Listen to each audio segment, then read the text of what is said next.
Това е твоето дневно напомняне, че всичко в интернет е просто едно мнение, просто една идея, просто едно предложение и не е удачно или разумно по какъвто и да е начин ти да взимаш крайни решения и заключения на база това какво ти казва една говореща, летяща глава зад екран в TikTok или Instagram. Аз съм тук да предоставя своята гледна точка, своето разбиране, своето виждане за нещата. Да, подкрепено много често, даже почти всеки път, с доза наука, проучвания и така нататък.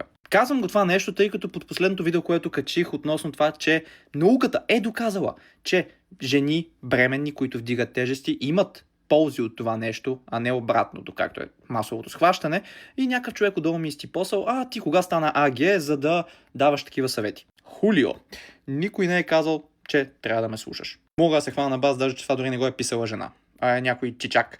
Да, може би той има корем, но не е бременен. Така че ако има нещо, което може да извлечете като пулка от това видео, без значение дали съм аз, без значение дали е някой друг човек в интернет и ви казва нещо, взимайте го с доза съмнение. Подлагайте всичко на съмнение в интернет, просто защото вече всеки има достъп до това. Всеки може да разпространява всякаква информация. Дали истинска, дали подвеждаща, дали основана или не. Използвайте критично мислене.